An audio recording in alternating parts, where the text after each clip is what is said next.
Hello viewers, welcome to our YouTube channel The Future Nurse 24। তো আজকে আমরা যে ম্যানেজমেন্ট লো বার্থ ওয়েট বেবির বাকি ছিল সেটা নিয়ে আলোচনা করব। দেখো কোশ্চেন আসে, মেনটেনেন্স অফ বডি টেম্পারেচারে ম্যানেজমেন্ট কী করা হয়, প্রিভেনশন অফ ইনফেকশন এবং feeding. First of all management maintenance of body temperature.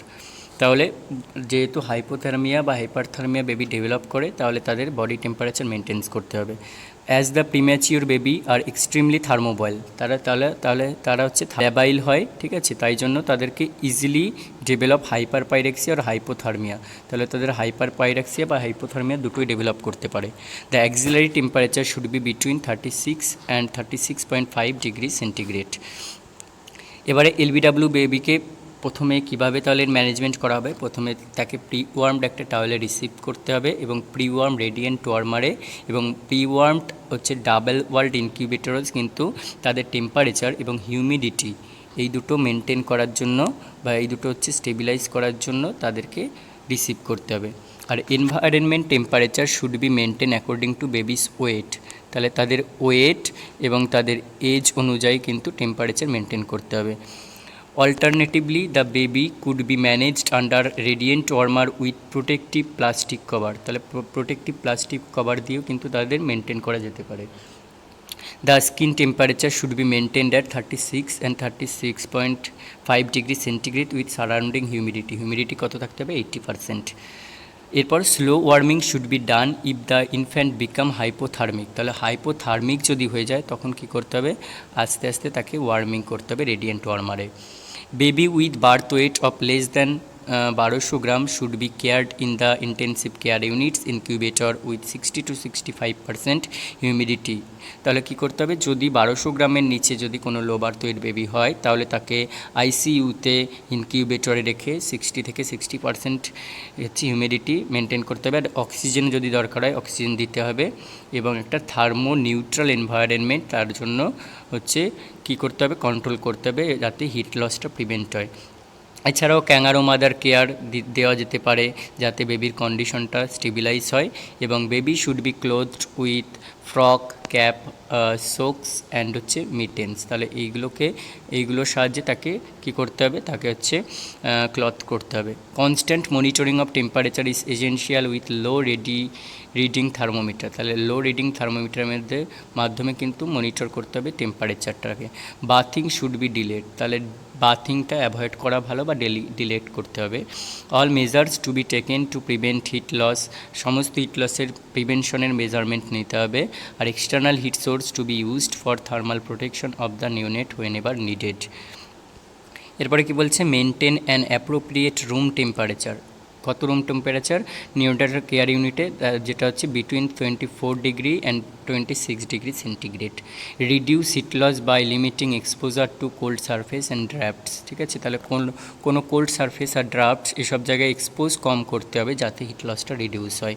Manage fluid intake carefully as dehydration can affect the baby's ability to maintain body temperature, তাহলে hypothermia develop করলে কিন্তু ডিহাইড্রেশনও developed হতে পারে, তাহলে body temperature তখন maintain করা যাবে না, তার জন্য হচ্ছে ফ্লুইড মেনটেনেন্স করতে হবে।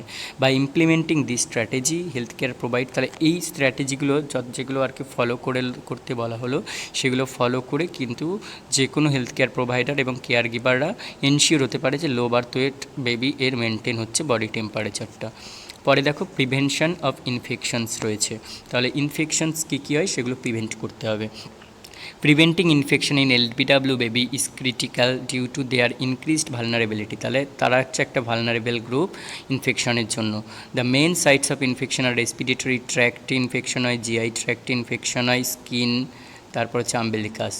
The incidence is as high as 70% in very low birth weight infants, তাহলে লেস দ্যান 1000 গ্রাম যাদের বডি ওয়েট তাদের হচ্ছে ইনফেকশনসের ইনসিডেন্স সবথেকে বেশি 70%। গ্রুপ বিটা স্ট্রেপ্টোকক্কাস মানে জিবিএস যেটাকে বলা হয় ইজ এ কমন প্যাথোজেন। আর অ্যাসিটোব্যাক্টার তারপর হচ্ছে বৌম্যানি, নেক্সট হচ্ছে Klebsiella has fatality rate of 59%। Measure that are taken to protect nosocomial infection, কী কী মেজার্স নেওয়া হয়, অ্যান্টিবায়োটিক্স, তাহলে অ্যাম্পিসিলিন 100 mg/kg পার ডেতে, অ্যামিকাসিন হচ্ছে 10 to 15 mg per kg per ডেতে to be given in 2 divided doses for 5 to 7 ডেজে। তাহলে অ্যাম্পিসিলিন আর অ্যামিকাসিন হচ্ছে drug of antibiotic choice.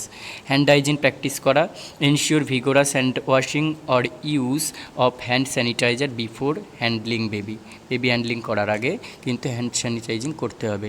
Breast feeding একটা কী করে, ব্রেস্ট মিল্ক যেহেতু সমস্ত ধরনের অ্যান্টিবডি এবং সমস্ত ধরনের যে সমস্ত ফ্যাক্টরসগুলো রয়েছে সেগুলোকে কন্টেন করছে, তাই তাদের প্রমোট করতে হবে ব্রেস্ট ফিডিং করার জন্য। স্টেরাইল টেকনিক্স মেনটেন করতে হবে, ইউজ স্টেরাইল ইকুইপমেন্ট, সমস্ত ইকুইপমেন্ট স্টেরাইল ইকুইপমেন্ট টেকনিক্স হচ্ছে স্টেরাইল টেকনিক হচ্ছে মেডিকেল আর প্রসিডিওরের জন্য ফিডিংয়ের জন্য ব্যবহার করতে হবে। Minimise exposure, limit visitors and ensure anyone in contact with baby is healthy and follows hygiene protocol. Vaccination, তাহলে যে ভ্যাকসিনেশন শিডিউলস রয়েছে এলবিডাব্লিউ বেবির জন্য ইনক্লুডিং আরএসভি আর ইনফ্লুয়েঞ্জা, ঠিক আছে, রোটা ভাইরাস এগুলো রয়েছে সেগুলো কিন্তু দিতে হবে। আর ইউজ অফ পিপি, তাহলে যখনই কোনো স্টেরাইল টেকনিক মেনটেন করা হচ্ছে বা কোনো প্রসিডিওর করা হচ্ছে, পিপি যে শু চেঞ্জিং, ওয়ারিং, স্যান্ডেলস, এগুলো স্টেরাইল গ্রাউন্ড মাস্ক কিন্তু পরতে হবে। এনভায়রনমেন্ট কন্ট্রোলে কী করা হয় না, maintain a clean and control environment such as using air purifier and keeping the baby surrounding sanitised. Early detection, monitor the baby closely for signs of infection, তাহলে কোনো সাইন অফ ইনফেকশন তার রয়েছে কিনা, বা seek prompt medical attention if symptoms arise, যদি কোনো symptoms আসে তাহলে তাকে মেডিকেল অ্যাটেনশন করাতে হবে। অ্যাসেপ্টিক কেয়ার দিতে হবে, সমস্ত ধরনের যে কেয়ারসগুলো ড্রেসিং করাচ্ছে বা অ্যাডমিনিস্ট্রিং ইন্টারমিনাস লাইন সমস্ত কিছু অ্যাসেপ্টিক টেকনিক মেনটেন করে দিতে হবে। এবার বলছি infected baby should be kept separate রাখতে হবে তাদেরকে। Antiseptic cleaning of all articles, gadget, nursery floors and walls আর এজেন্সিয়াল অ্যাসপেক্টস, তাহলে সমস্ত এজেন্সিয়াল অ্যাসপেক্টগুলোকে যেমন আর্টিকেল, গ্যাজেট, এগুলোকে কিন্তু অ্যাসেপ্টিক ক্লিনিং করতে হবে। Baby bath should be withheld, তাহলে বেবি বাথ দেওয়া যাবে না। General cleanliness to be maintained, আর স্ট্রিক্ট অ্যাসেপ্টিক টেকনিক সব জায়গায় ফলো করতে হবে। এরপরে আসে ফিডিং ম্যানেজমেন্টে, তাহলে feeding management in LBW baby is crucial for their growth and development, তাহলে গ্রোথ অ্যান্ড ডেভেলপমেন্ট হওয়ার জন্য কিন্তু ফিডিং ম্যানেজমেন্টটা সবচেয়ে বেশি ক্রুশিয়াল বা vital. They are often unable to suck and swallow, পারে না সবসময়ই, তাহলে তাদেরকে কী করতে হবে, গ্যাবেজ ফিডিং দিতে হবে বা প্যারেন্টাল নিউট্রিশন দিতে হবে। Human milk is the first choice of nutrition for all low birth weight baby. Feeding মেথডসে কী কী মেথডসে দেওয়া, প্রথমে ব্রেস্ট ফিডিং মেথডসে, তাহলে early initiation of breast feeding কত করতে, হাফ থেকে 1 ঘন্টার মধ্যে বার্থের। আর ইট এলিমিনেটস হাইপোগ্লাইসিমিয়া, তাহলে হাইপোগ্লাইসিমিয়া এলিমিনেট করে, এটা ডিক্রিজ করে বিলিরুবিন এবং স্টেবিলাইজ করে বডি টেম্পারেচারকে। এবার হচ্ছে এক্সপ্রেস ব্রেস্ট মিল্ক মানে ইবিএম, তাহলে এনকারেজ করতে হবে মাদারকে to pump every 2 to 3 hours to establish and maintain milk supply, তাহলে মিল্ক সাপ্লাই যাতে হয়, মিল্কটা তৈরি হয় বাচ্চাদের সাপ্লাই, তাহলে 2 থেকে 3 ঘন্টা পর মাকে বলতে হবে যে তুমি পাম্প করো। আর হচ্ছে 45 ইবিএম, যে 45 এক্সপ্রেস ব্রেস্ট মিল্ক রয়েছে, additional nutrients to meet the high energy and protein. Next হচ্ছে ফর্মুলা ফিডিং, তাহলে এই তিনটে হচ্ছে এর টেকনিক্স মেথডস রয়েছে। Use special preterm formula design for low birth weight infant if breast milk is not available. আর transition to standard formula, কখন transition করবে না, বেবি যখন গ্রো করবে আর ডেভেলপ করবে। এরপরে চলে আসুক ফিডিং টেকনিক, তাহলে কোন কোন টেকনিকে আমাদের ফিডিং দেওয়া হচ্ছে, ঠিক আছে। প্রথমে হচ্ছে গ্যাবেজে দেওয়া হয়, একটা ন্যাজোগ্যাস্ট্রিক বা ওরোগ্যাস্ট্রিক টিউব ইনসার্ট করা হয় যখন বেবি সাক বা সোয়ালো করতে পারে না, যাতে ডাইরেক্টলি স্টোম্যাকে হচ্ছে ফুডটা ডেলিভার করা যায়। আর gradually transition to oral feeding as the baby mature যখন হবে তখন ওরাল ফিডিং করাবে।